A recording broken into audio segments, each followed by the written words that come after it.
Good morning, everyone, and welcome to the G League. We've got another first-round match coming up. It is going to be Lai Gaming versus IG, one of the few matches that I actually think, of course, I said this yesterday, but it didn't actually turn out to be true. It was a 2-0 sweep, but I actually think this next game is going to be pretty damn even. Like, when it comes to round one matches, you're always expecting a team to probably take it pretty easily, 2-0 or maybe even 2-1, but I think this is one of the few matches that will actually be pretty damn close, as Lai Gaming have shown a lot of potential lately, and they have taken down some of the Tier 1 teams. They beat CDEC once in a best-of-1. They've taken a game off of IG before in the past, in fact, not too long ago, when they faced up against each other in a best-of-3. It wasn't that lopsided. So Lai Gaming, they're getting better, it seems like, every week.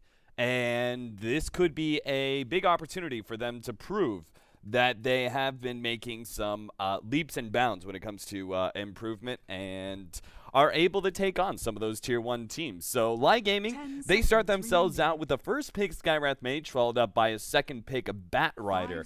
Invictus Gaming, though, in their draft, with the Skywrath Mage already being laid down, they immediately go for two of the tankiest initiators in the game, the Brewmaster as well as the Tidehunter. Now, this is an interaction where the Skywrath Mage, while he can be seen as a bit of a counter to the Brewmaster due to the fact the Brewmaster is a blinking initiator that relies heavily on his abilities and does not go for BKB, so a long duration silence is actually a very good way to counter the Brewmaster, but at the same time, Skywrath Mage is exceptionally squishy. He starts out with no armor, so that first hit critical from the Brewmaster is going to do a lot of work to that Skywrath Mage. And then add in the fact that the natural tankiness of the Brewmaster may allow him to soak up some of that Mystic Flare damage without actually dying and possibly still getting off his ultimate once the silence fades. So while Skywrath Mage is a good counter to the Blink ultimate of the Brewmaster, the Blink Clap and in general his natural tankiness do allow him to also be a decent counter to the Skywrath Mage in some way. It kind of goes back and forth. It all just depends how the game is played out. Now, Viper is going to be the third pick from IG, while the Rubik goes the way of Lai Gaming. So nothing too special on the side of Lai. Invictus Gaming following up with their, so far, good amount of synergy. Just a natural, like, okay, we're going to get double tanks, double initiators. This is a lot of team fight. The Viper fits perfectly into this kind of strategy where he is another big tanky hero that is able to soak up a lot of damage. And you're looking primarily at all magic damage for the side of Lai Gaming. So it makes sense that the Viper is made even more tankier when you're facing up against only magic damage like this. Now, with the Ogre Magi being picked up, Invictus Gaming get themselves a fourth tank. So we should have June playing the Tidehunter in the off lane. We've got a mid Brewmaster for Ferrari. And that'll leave us with a safe lane farming Luo. So, yeah, I'm liking the way the lanes are shaping up so far. They should have a really good shot. Nice pickup, though, by Lai Gaming. They grab this. Now, this is not actually for XTT. XTT is the offlaner for Lai Gaming. I believe the Bat Rider is still going to be the offlaner here, and they're actually going to be running Timber Saw. Zhaoji will be taking that one. And that is because, well, one, this is something they've done before. And two, this is when you're facing up against the Brewmaster, he's one of the very few mids that you can run a Timbersaw against. Timbersaw doesn't usually like to be going middle because, well, for obvious reasons, there's no trees there. And despite the lore being a little bit contrarian to his play, Timbersaw does like being around trees. He needs to be around trees. That's how he gets his pure damage from Whirling Death. That's how he has his escape mechanism with Timber Chain. If you actually leave Timber Chain at only level 1, it can be a little difficult to get back to your trees, and just because the distance is so short. And oftentimes, you're not really maxing out Timber Chain if you go middle as a Timbersaw. If you want to put more pressure on the Brewmaster, you're probably going to be maxing out your Whirling Death. So, and I think Timbersaw also it's purely because of the matchup, but I think that the Timbersaw mid got a slight little buff up when we have this double rune. It's why you're seeing a lot of other mids, such as the Zeus coming into play. I think some of that really plays into the double rune, and being able to have that almost guaranteed bottle fill up. I think that really plays into the advantage of certain of these spamming heroes, and Timbersaw and Zeus being two of the most spam-worthy. The Shadow Shaman now going to be banned away by Lai Gaming, while the Anti-Mage banned out by Invictus. You could see why they would be afraid of the Anti-Mage. He's one of those carries that is, looking at the draft from IG, Anti-Mage is just hard enough of a carry that they have better late game at that point, but is also one of the fastest farming carries in the game at the same time, right? So Anti-Mage, there's this oftentimes, in order to balance out carries, the way you can look at them is basically look at how much time it takes for them to farm in order to be effective in team fights, in order to start really carrying the game, and how hard of a carry they are. Now, Anti-Mage, despite what many people think, is not one of the hardest carries in the game. He really isn't. He is actually more of a 45-minute to 55-minute carry. If you get past an hour, oftentimes you're going to be out-carried by someone else, and that's solely because of the fact that Anti-Mage, while he does have decent stats, his magic armor is amazing and all that sort of thing, there are other carries who scale much better than an Anti-Mage. And it's really shown in the fact that Anti-Mage will get 6-slotted so early on into the game, and we'll try and carry from there, but eventually you're going to have certain carries like Phantom Assassin, Spectre, those kind of, even Weaver, I think, is a better carry than Anti-Mage, in that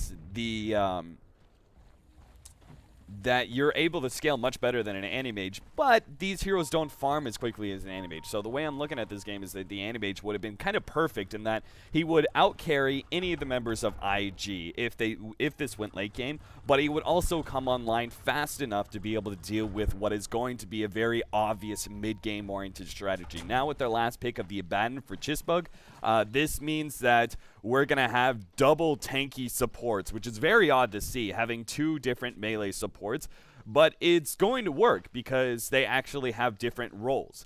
Most melee supports are initiators, and they fulfill kind of the same role, so you rarely see two melee supports in the same lane.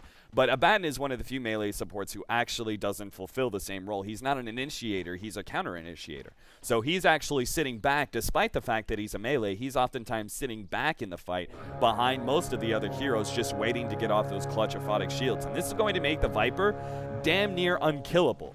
Between the two tanky supports that you're going to have in lane, combined with one of the tankiest ranged heroes early on, the Viper, this is going to be a very, very rough lane that they're going to be dealing with. But Lai Gaming, thankfully, are running a, well, actually, XTT, he's still going to be on the Timbersaw, but they're actually running him in the safe lane here up against the aggro Tri. I would have expected them to run the Weaver in this tri lane, as that is more natural, but also the fact that Weaver would be able to deal, I think, very well with this aggressive tri lane, seeing as the only lockdown stun that they have would be the Fire Blast from Chuan, and the rest of it is going to be all slows. So even if they did lay down counter wards, I would have thought that this would have actually been a favorable matchup for the Weaver.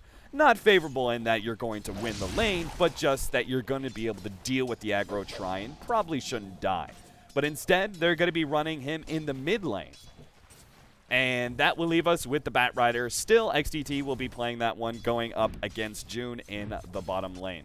So, yeah. Not quite what we expected, but still. And we also have different players playing different roles as well, because I assumed that Joji was going to be playing the Timbersaw, but instead it's going to be their one position player, XDD.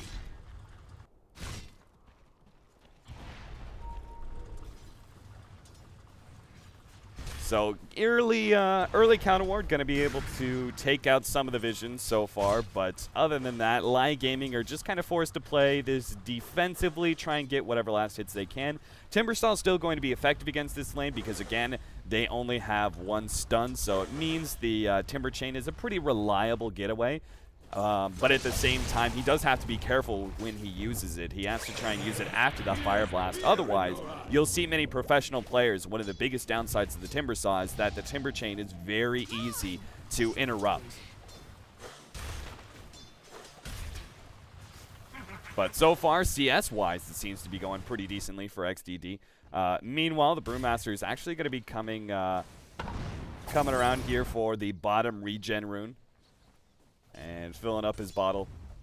It should be a CS war, pretty much back and forth. The only death that I'm really expecting is some sort of overextension here in the top lane from either side, or this bottom lane, where June may end up getting picked off by the Batrider just because of the fact that the sticky napalm. It's so easy to bring a hero from full to nothing with a Batrider, especially a Batrider versus a melee hero. Even if it is a Tidehunter who's got that Kraken Shell advantage, which is really nice to have up against the sticky napalm stacks, it's still a very dangerous lane for him.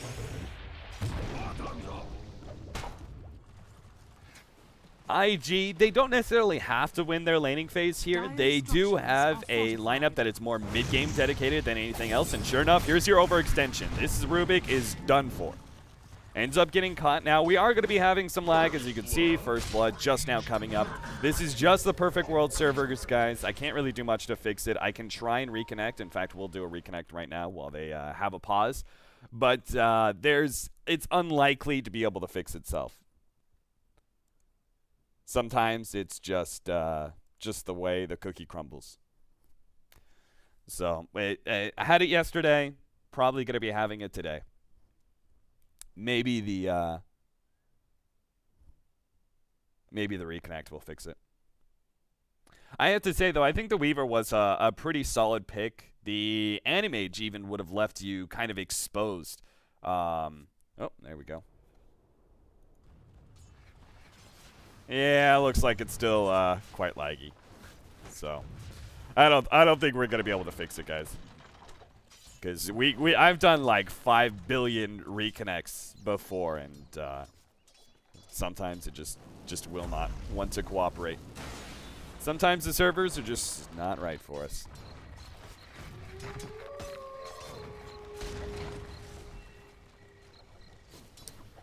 So the Weaver topping out the board so far in this middle lane, sitting at 21-3. The Viper in second place thanks to a large amount of denies, 22-8. Very nicely played by Luo so far. Close, but not quite. The Tidehunter seems to be doing quite well up against the Batrider, getting quite a CS lead there, though XTT has gotten himself a decent number of denies, surprisingly enough. Batrider not really known for getting denies oftentimes.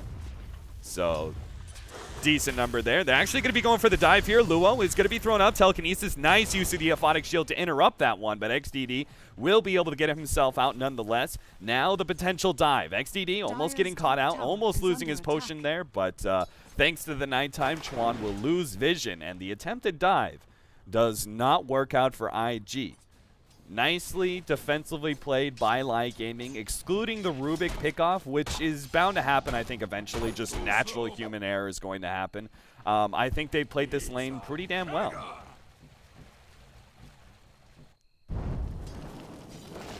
You can see what XTT is doing. Now that the Tidehunter has really gotten a lot more powerful, as soon as he hits level 5, that Anchor Smash is doing a lot of work and something that Batrider wants to try and avoid the harassment of. But the Ravage is really what gives the Tidehunter all his kill potential at this point.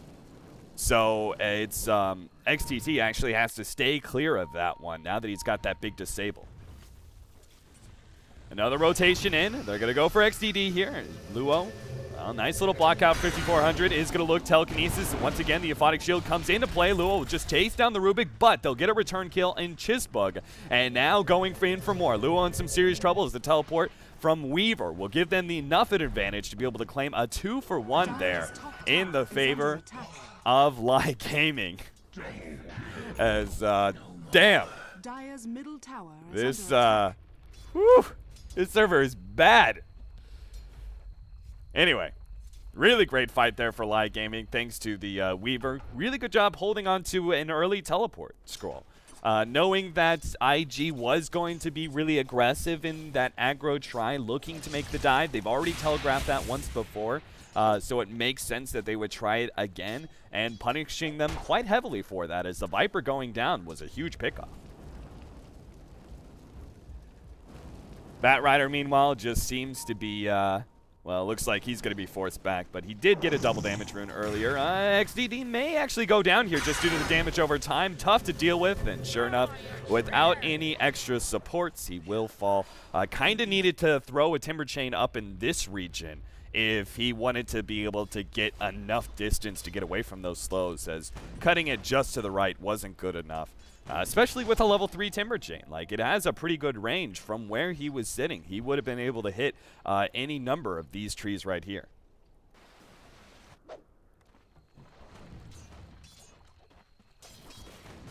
But perhaps a little panic ends up skewing his decision-making a little bit. Looks like the Weaver is now going to be up here in this top lane now that he's got level 7, has the maxed out Shukuchi, plus the time-lapse. Will be able to deal with this aggression a lot better than the Timbersaw can, and perhaps they can rotate that Timbersaw into the middle lane up against the Brewmaster, which again is not a bad matchup for the Timbersaw in any way, just because it's a melee strength here, and that is always nice for a Timbersaw to face.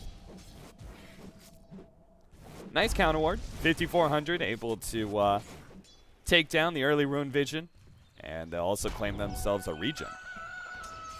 And really surprised, it looks like Weaver's going to go back into this middle lane. They're going to put the Timbersaw bottom lane, where he's now been able to pick up his Arcane Boots. This is another matchup that is, of course, quite favorable for the Timbersaw, as another strength melee hero, and that's why the Timbersaw was such a great pickup in the draft. Unfortunately, Tidehunter is still able to deal with this early on. If you put this matchup from the beginning, Tidehunter would lose it. But now, whirling death.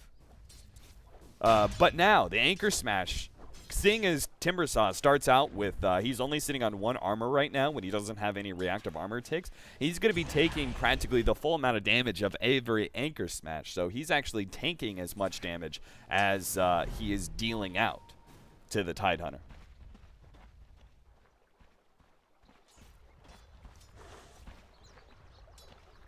Stun on XTD. Even if you can't see it, there was a stun. He will still be able to get himself out, as it seems like Ravage not willing to be committed there for that kill. A bit surprised there. I mean, it's 9 minutes in. We are now level 8 on our Tidehunter without a single Ravage being used. If you're not going to be making this rotation, if you want to sit in lane and wait until you have a Blink Dagger, that's fine. Feel free to use a Ravage there, though.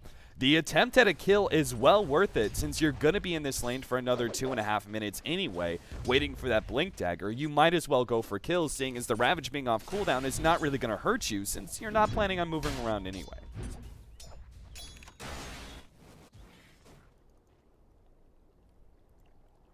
Speaking of Blink Daggers, XTT has his and is looking to make a rotation in this top lane. He's been doing the jungle for a while and is hoping to see somebody show up in this top lane, though the reality is IG are actually going to be moving into middle, where Joji will be threatened a bit. Oh, he had the regen rune. Never mind. Forgot about that, and we'll also find an Invis rune.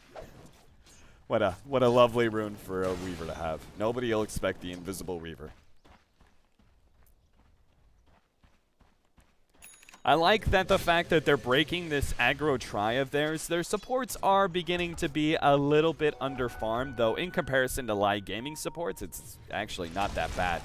XTT in some trouble here, no longer having the Firefly, is going to be caught out, and 5,400 could do nothing to save him here, as the Telekinesis is actually going to put him in danger. Sure enough, the Cyclone throws the Rubik up in the air, and he's in the middle of no man's land, surrounded by haters on all sides.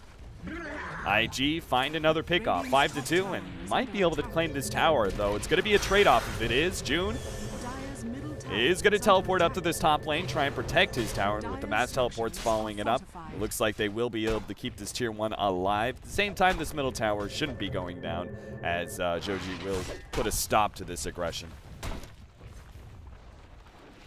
Speaking of him, the Weaver, I'm wondering what his build is going to be for this game. I'm not quite sure Lincoln's is necessary, though it would help out quite a bit being able to deal with the The Ogre Magi is the Fire Blast from him is probably one of the most effective ways, especially later on, that the Lincolns can block some of those single target spells. You also have the Viper and that spam later on, because I'm sure the Viper is going to be going for an Aghanims.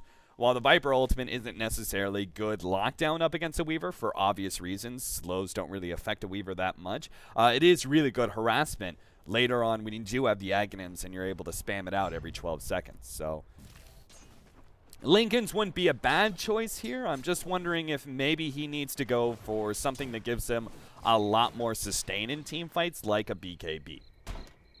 BKB, I would say, is a build that is more dedicated to actively fighting in the mid game, which I think is going to be a necessity for Lai Gaming, seeing as IG have had a pretty decent start in the laning phase so far and are really looking to press that advantage going into the mid game. IG making a rotation are going to jump onto 5400 here. There is going to be some response from Lai Gaming, but not enough of one to deal with the 5 members of IG, especially with that early mech as well. Lai Gaming are just going to force to buy for time here, as they have to give up this middle tower. They can't possibly go in for 5-man team fights just yet. That's why XDD is pushing in this top lane so hard, and the same applies to our Weaver for this bottom lane. And IG, afraid of giving up any extra towers to Lai Game, will actually make some rotations to put a stop to the split pushing. This will delay their mid push by quite a bit. Fortunately, they don't really have to worry about the Timber Saw chopping down this tower. Due to the buff of the tier 2 tower's armor, they got an extra 5 armor with the last patch. But also, well, 5400 going to go down again here as the Rubik is, I feel like I'm just on repeat at this point. He's getting trashed quite thoroughly. He has 5 out of 7 of the deaths on IG. Goes to show what how much he's being targeted. Though a lot of it is just bad positioning by him. Him being dove in the middle tier 1, I can't really blame him too much. Him being out of position here in this top lane, once, you know, it's going to happen again. It's bound to happen eventually, but this is beginning to be a bit too much now. He knows that IG are 5-manning. He knows they're able to dive lanes, dive towers, and there's not going to be enough of a response from his allies to put a stop to it. They can't afford to TP in and try and punish IG for diving tier 1 towers because they've got some great team fight ultimates. Just imagine, like, all the advantage of fighting underneath your tier 1 tower is completely destroyed against, like, Brewmaster Ultimate, which means you can tank up a lot and even have some extra units to be able to tank up for you. The Tidehunter Ultimate, which is just such an overwhelmingly strong ability in some of these early team fights, you can't possibly deal with it. So Rubik needing to be a bit more cautious, though this play from him right here, if he got caught out right here, it'd actually be somewhat worth it, just because 5400 is basically scouting out the rotations in from IG in order to save his Timber Saw. And that's part of the reason he's being caught out, though he's not going to see that one. As Twan was sitting in the side here, though, they blow the Ravage, and it's still not enough damage there. XDD looking to try and get enough distance, but a secondary stun coming in will put a stop to that one. The teleport away by the Skywrath Mage is successful, though. And IG make a 3-man rotation. They found the Timber Saw, though. They found one of the cores, and that is good enough. So a small gold swing, nothing too major. 650 gold and experience going the way of IG. Speaking of which, let's take a look at that net worth. And I couldn't imagine it being too big of a lead for IG, but of course they are going to be ahead. 2,000 net worth and about, well, 750 experience. Very minimal experience lead, though. That's probably because while they do have so many more kills, they are also forced to group up a lot more, and that will limit the amount of experience you get from the laning phase. And a lot of this split pushing from Lai Gaming is giving them much more experience from killing creeps than it is for IG. Now, June is going to be spotted out here by this board. Looks like Lai Gaming want to try and go for a pick-off on him, but now that he's back up to full health and is also on the retreat, unlikely to be able to find that one, unfortunately. Though maybe they will. June is going to come back here, and they're going to look for the jump. June is going to be grabbed by the lasso. XTD, they're going to throw everything they have to try and blow him up, and they will be successful in their endeavors. The big pick off there, taking down one of those solo. That's a lot of experience.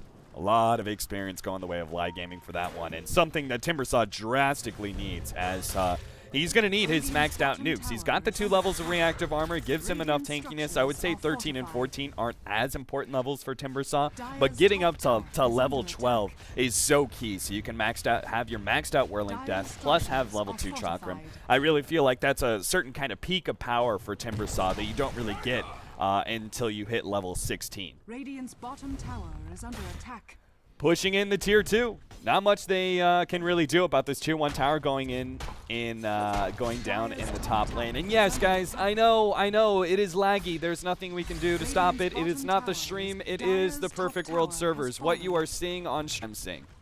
I know. If you didn't hear it before, I will say it a couple more times throughout the cast. Seeing as people. Whoa, the Ravage being blown for that one. Alrighty then. That is commitment right there. Super will go down. A Ravage for a support? Well, they're not really finding too many pickoffs anymore, as Lai Gaming are really doing a great job moving around the map and split pushing them quite heavily, so I don't mind that as much. Now, Joji is going to be caught out. Multicast goes down, but again, with the severe lack of stuns, it's hard to be able to keep that Weaver locked down.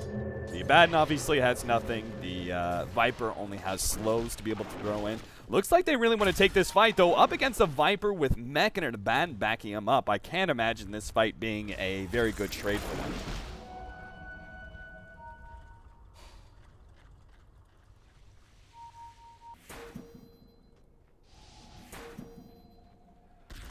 Force staff for the Batrider, which is going to be jumped now by Ferrari. We do have some reinforcements coming in, but the force staff plus the telekinesis will be enough for the Batrider to get some distance. And now Lai Gaming continuing to see this aggression here in the top lane, knowing that there's probably a ward here, or at least somewhere in the jungle. They need to try and push out the middle and bottom lanes as fast as possible, and that's why the Weaver is already heading that one up. If he could start threatening this middle tier 1 tower, the Skywrath Mage, though, is going to be slowed down, and he is still Skywrath Mage so damn fast. Not even that bit of slow. It's not a very effective slow, especially only at level 1, but that 14% slow, not enough against the natural race car abilities of the Skywrath Mage. Dire's top tower is under attack. And I have to say, I mean, I think things are going, whoa, I did not see that one coming. I was going to take a time to look at items, and I didn't actually notice that Joji was going for one hell of a build, that's for sure. A Radiance Weaver. I don't think your damage over time from Radiance is that effective against this team. You've got a lot of tanky heroes, but maybe he feels like he just had to go for something drastic. The double damage, though, coming out from Joji will work out wonders up against a solo Tidehunter that he was able to stumble into. And not enough to be able to push down this tier 1 tower, but he can rotate to the bottom tier 2 while IG are pushing down this top tier 2 tower. But I have to say, I think Lai Gaming are doing a great job just buying for time, making as many trades as possible. The fact that the net worth lead has actually dipped down here in the last, 2 minutes, I think is really to Lai Gaming's obviously it's to their favor, but I think it shows that they have the right mindset about this, that they're not trying to fight IG knowing that their team fight is so damn strong right now, just farming up like the enemy jungle. Anywhere they see IG, they know there's going to be 3 or 4 members there, because that's just how you run this draft from IG. They can't afford to split up too much, not up against a Weaver, Timbersaw, and Batrider, and the Skywrath Mage. You actually, all 4 of those heroes are pick-off specialists. So when you have this big team fight advantage, plus you're facing up against a lot of pick-off, you're going to be splitting up. Now, they're going to make this jump. Oh, Batrider just gets blown up as he tries to jump in. Chistbunk will take a little bit of damage here, but of course he has his ultimate to be able to fall back on. And Joji can't really do much to stop this one, as this is a team fight that Lai Gaming, I'm not sure why they thought this, but it looked like they wanted to actually take a team fight here. And I think this is really where IG have gotten to their strongest at this point in time. Lai Gaming is Dire's middle just trying to tower is delay under them as attack. much as possible. I would have expected them to continue to go for this push in the bottom lane. And, like, hell, even go uphill and try and do a little bit of chip damage against the tier 3. Obviously, you're not going to take it, but just threaten IG. Force them back at some point. Even if you do give up the tier 2, that tier 2 is going to go down anyway. It's more important to make sure that you don't give up anything extra.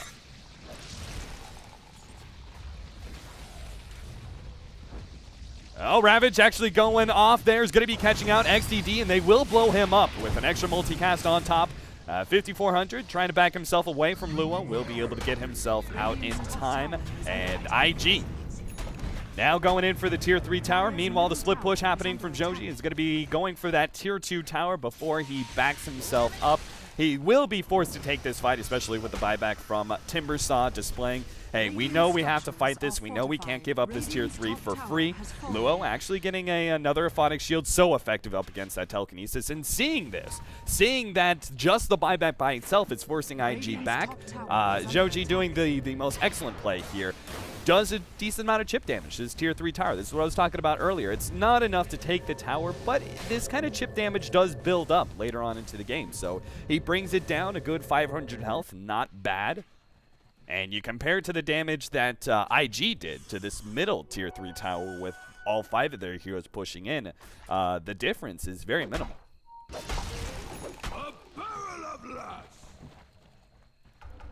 This is a build that we've seen a number of times now, really rising in popularity. The Maelstrom going into the Mjolnir for the Viper. Once you finish up your mech and your Aghanims, oftentimes there's a question mark about where you go with your Viper from there. And it seems like that many people are settling on the early power of the Maelstrom. Joji. That multicast, so damn effective, and that's why I was thinking maybe Lincoln's would be a necessity here, as that initiating stun, despite the fact that they really don't have that many stuns, is still going to be enough to burst down the Weaver, especially if he goes for a all-offense build like this with the Radiance. They do get a trade-off, though, and manage to kill the Tidehunter in the top lane. Not too bad. The tier 1 tower is going to be falling, though, as IG gets themselves even more gold. 12-5, 24 minutes in, and Vlad's Brewmaster, well, he could go for the Aghanims build, but with the Vlad's, maybe he's opting for an Assault Cuirass and Abyssal Blade build, the kind of combat Brewmaster, the Battle Brewmaster, as I've kind of dubbed it. He's going to pop his ultimate as he jumps onto Super. The ultimate for a kill on a support is also enough to probably ensure this tier 2 tower does go down. Like what XDT is doing here, though, he's trying to take out the creep wave. But unfortunately, they're already onto the tier 2 tower, so there is no backdoor protection. Once IG are forced back, though, that backdoor protection will go back up.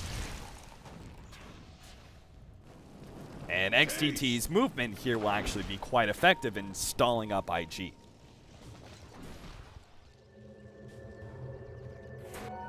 As long as he doesn't get caught, which quick teleport away will be successful. And nice, he actually picked up a Boots of Travel, so he can continue to really threaten the split push even more as he goes from bottom lane immediately into top. Middle lane, Courier. They're making a jump onto Rubik, who's teleport away. Nicely played. And even those small things, right? Those small things like the backdooring of the creeps by the Bat Rider, or that teleport away from the Rubik.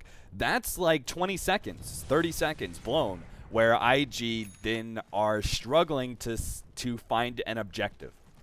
Do they go for the 5-man push right now because their top lane is constantly being threatened, and it's already down to half health? They've got to send somebody back to defend this, but at the same time, when they go bottom, when they go for top, and they try and deal with these split pushes, that just gives Lai Gaming a lot more time to farm up. And if the Weaver, God forbid, is able to finish up this hard, he's going to be really hard to kill. They're going to have to blow like both the Fire Blast from the Ogre Magi as well as the Ravage to be able to lock the Weaver down long enough to kill him before he time lapses. And he's also got level 3. Level 3 time lapse as well, so that low cooldown. Every 40 seconds he can time lapse, plus it doesn't cost him any mana. Invisibility. Or even worse, I mean, forget about just buying themselves time. Lai Gaming have actually bought themselves enough room. Look at the map control right now. Like, IG are actually kind of dealing with these split pushes so much that they are always on their side of the map, which leaves Roshan exposed. But it looks like they didn't actually have enough damage or enough tank to be able to take on Roshan. But that is something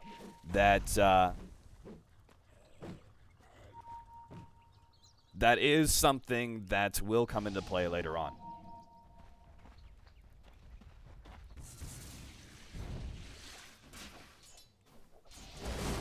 Waiting for a pickoff somewhere here. They're not going to get the Weaver, and they're not going to get the Bat Rider either. And again, this top lane is still pushing in, still ripe for the split push, which XDT does have a Boots of Travel up ready to go. And IG, I'm not sure what they're going to wait on. Oh, Brewmaster actually goes for the BKB. Seeing as he's dealing with the long-duration silence of Ancient Seal, this is not a bad idea. Plus, again, there's a decent amount of magic damage, especially with the Radiance picked up by the Weaver. That adds in that just extra bit of damage over time that the BKB will be effective against. Assault Cuirass would help you break the base a little bit better, but I can see where he's going with the BKB. And now, is this the death push from IG? If they don't fully commit, though, look what XCT is doing. He's taking out this creep wave. Again, the Rat Rider strikes again, as he's going to take out this middle creep wave, and IG will only have one creep wave with which to commit for this middle push. It will be enough, though. They've got plenty of tank. They've got the mech as well. They're more than willing to tank this tier 3 tower for the time being. Physical damage is a little bit slow. Oh, nice pick off there on the courier, as that was holding on to the refresher orb of June. That's huge. That is a big play. Tier 3 tower going down. They are getting harassed bit by bit from the constant chakram damage from XTT. And really not wanting to take this team fight. They're just trying to bring Luo down as much as possible. He is the only one in the front lines here, as XCT is constantly trying to harass him, but between the Aphotic Shield plus everything else, they're going to have to back up. Maybe they just give up this set of racks. Maybe they give up this set of racks in exchange for just time. Now Luo's actually going to be grabbed here before the Aphotic Shield can come out, but the Ravage counter initiation is going to be good enough, almost popping 5,400. It will be enough to kill XTT at the very least. Win them one kill, and possibly this melee racks. The Weaver is going to be threatening to come in from behind, though none of the IG members are low enough for the Weaver to make a commitment. And it seems like this melee racks will be going down. And IG, do they keep on going? It looks like they feel confident enough. Despite the fact that they don't have their refresher, they don't have Ravage anymore. They're still going to try and go for this, at least force the buybacks. One is going to come out. That's from the Rubik, though the more important one is not available. That's on the Bat Rider. The Heart now finished up by the Weaver. Looks like they're going to be going for this one. They need to take a team fight, I think. Maybe not. Again, maybe just buying for time here. The 5-man push. Looks like Light Gaming want to go for that middle tier 1 tower.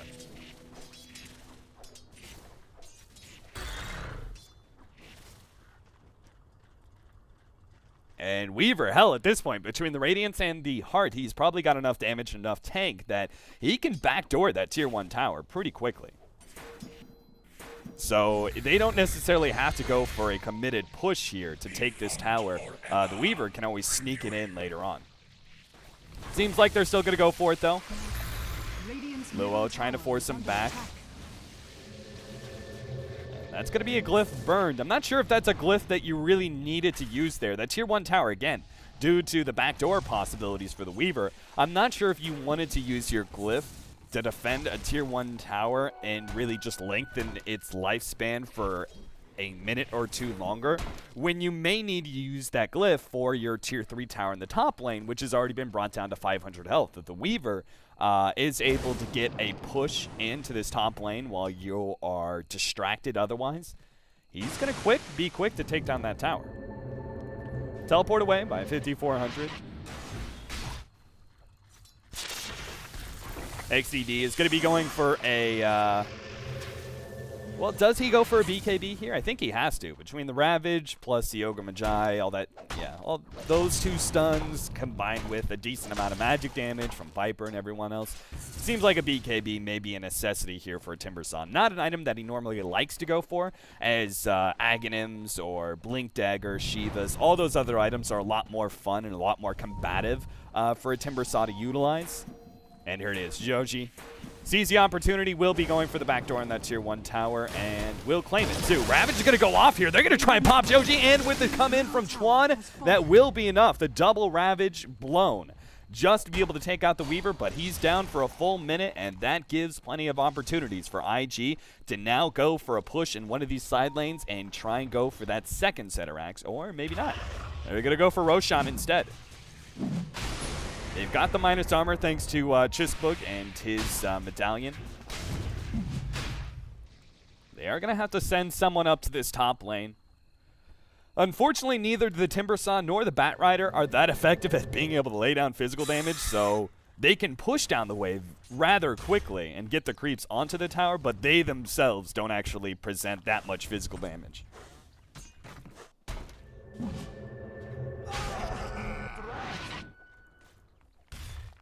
Radiant's top tower is under attack. They're going to blow another glyph. The tier 1 tower going down in the middle lane will refresh it and extend this tier 3's life points a little bit longer. XTT will make a jump away, though, as knowing that the double Ravages are down, no real big issue there. And, of course, the tier 3, well, they could deny it. Though oftentimes you'll see many teams leave their tier 3s up for as long as possible just because having that Rax exposed is a bit too risky. So even just sometimes 50 HP points on a tier 3 tower is enough for you to be able to leave it up, at least as a threatening marker.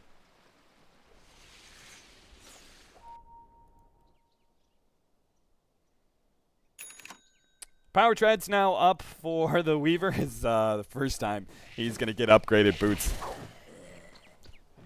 Unfortunately, he's not going to be making any luxury items anytime soon after that death in the middle lane.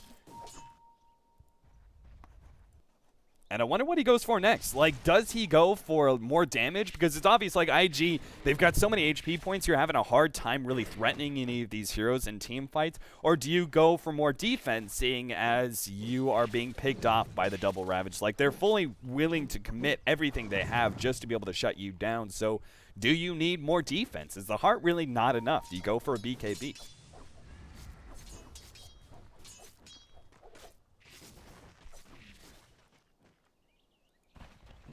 Four-man smoke from IG while the Viper will push in. It looks like they want to go for a surprise push in the top lane. And they're going to go straight through middle, too. If they find a pick-off, that's great. In fact, XDD may be in some trouble. He's going to be stunned up. Clap goes down. He's got no escape, really, as there's no trees inside the base for him to really utilize there. And they'll get that pick-off, go straight for the tier 3 tower. That kind of surprise push in is exactly what you need to do against split push. Don't abide by the rules that say you have to go in and push in this creep wave. Make that surprise push. Buy back in. Looks like the Batrider's going to be caught. He tried to force staff away. Will be able to get back to his fountain as the Ravage being used by June was not enough to kill the Batrider. Still, though, the tier 3 tower is down, but looks like IG, they're going to be faced up. This is going to be the last team fight of the game. If IG can win it, they've got this game in the bag with 2 sets of racks going down. If Lai Gaming can actually win it, though, they may have a comeback on their hands. Though the melee rack's already getting low enough, and Lai Gaming still not posing much of a threat. They've got the Weaver on one side, the rest of the team on the other. Luo's going to be pulled back. I think they really need the Weaver here with the rest of the team. As you can see, IG just make a full commitment to one side or the other and just trounce the rest of Lai Gaming members. Now the Weaver comes in from behind. The rest of IG just turn around, address him, force him to pop his ultimate, and will go back as a team to focus on the range racks, not losing a single hero. And it seems like IG, with 2 sets of racks down and no really signs of stopping, should be able to claim this game, and the rather laggy delay GG will be called by Lai Gaming. So, well done by IG. Very controlled. I mean, they seem to have some hard time dealing with some of the split pushes from Lai Gaming, but they were able to find enough openings. And that 5-man push into the middle lane, that was enough. I mean, you're expecting them to take the first set of racks. You kind of had to give that one up to wait for the Weaver to be a lot more powerful, but that